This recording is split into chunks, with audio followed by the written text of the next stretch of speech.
Assalamualaikum warahmatullahi wabarakatuh.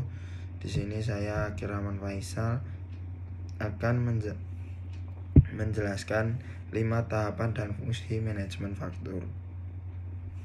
Ya, ini aplikasi Odoo dan di sini kita akan melakukan proses manufacturing. Kemudian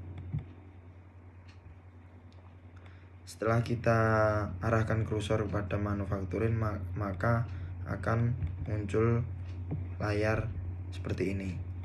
Kemudian kita tombol pada yang bertuliskan create atau create.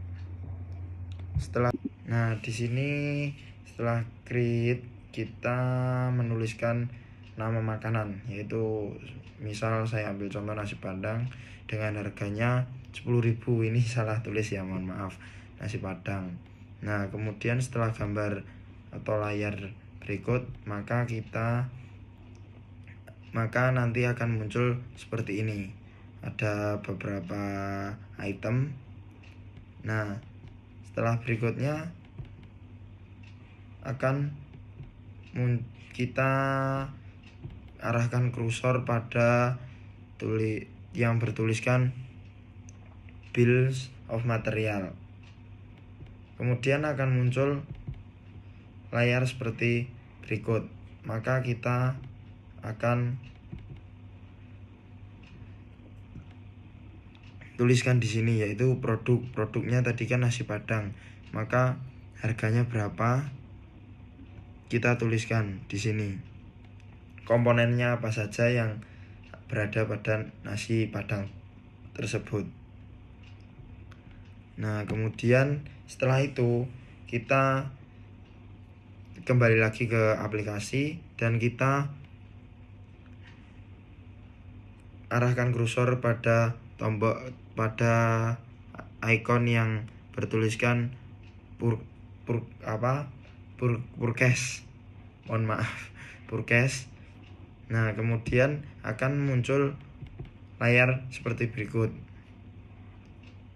Setelah itu kemudian kita klik tombol create lagi. Nah, setelah kita tombol create kita klik, maka akan muncul gambar seperti ini. Nah, ini vendornya kita pakai PT Madani. Nah, kemudian kita klik di produk di bawah, maka akan keluar beberapa makanan yang sudah kita buat tadi. Kemudian setelah itu maka akan keluar layar yang seperti berikut. Maka tahapan yang pertama selesai. Nah, yang kedua yaitu manajemen persediaan. Di sini cara membuat manajemen persediaan yaitu kita akan menombol yang bertuliskan inventory. Kemudian setelah itu akan muncul gambar seperti ini, layar seperti ini. Nah, di sini ada receipt, delivery order, retur dan manufacturing. Nah, kemudian kita klik arahkan kursor kepada configuration warehouse. Nah, setelah itu akan muncul gambar seperti ini. Nah, maka kursor kita arahkan ke create. Setelah itu akan muncul gambar seperti ini. Ya, kita tuliskan saja PT Bulan Sabit Warehouse #2. Kita save. Kemudian setelah itu akan muncul gambar atau layar seperti ini. Ada aneka jus, jajanan, gorengan, dan nasi padang. Kemudian setelah itu untuk memilih salah satu pilihan yang berada di layar ini, maka kita kembali ke menu. Nah, setelah ke menu, maka kita arahkan kursor pada yang bertuliskan purchase. Nah, setelah itu akan muncul gambar seperti ini. Nah, di forecast pembelian ini kita arahkan kursor pada tulisan order, kemudian kita klik vendor. Kemudian setelah itu kita kembali ke menu. Ya, di sini kita lanjut ke tahap ketiga, yaitu siklus proses penjualan secara tunai.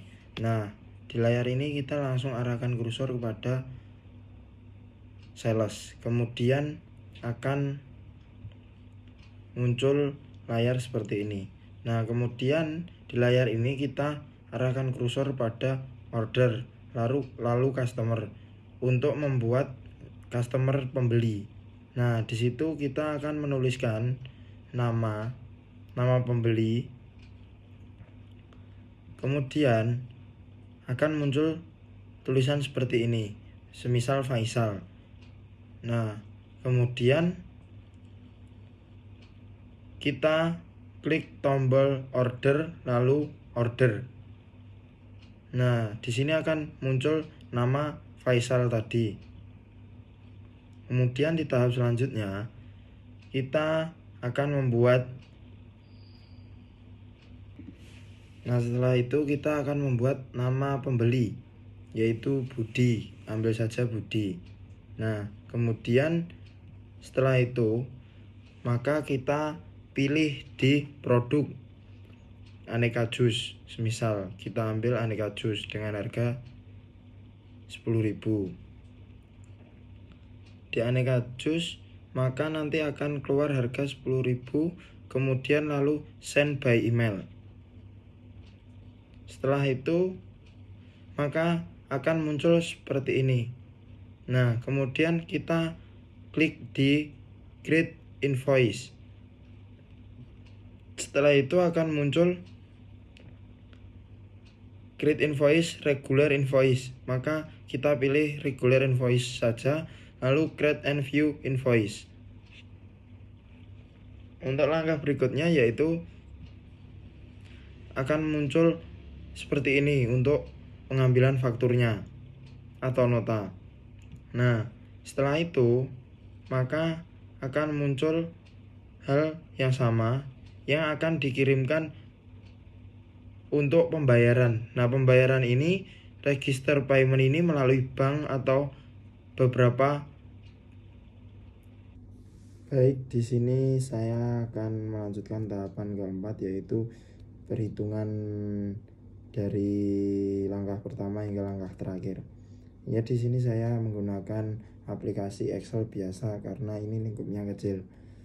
Nah, di sini ada barang, jumlah, terjual, harga, total modal, dan total pendapatan di luar biaya lain-lain. Ya, seperti yang dilihat di layar, jusnya 15, nasi padangnya 200 porsi, gorengannya 150. Yang terjual dari jusnya 25, dari 15 jenis jus, dan nasi padangnya yang 200 porsi itu terjual 150, dan gorengannya yang terdiri dari 150 biji terjual habis. Nah, ini adalah gambaran terakhir atau perhitungan terakhir dari langkah pertama hingga langkah terakhir tadi. Sekian dari saya. Assalamualaikum warahmatullahi wabarakatuh.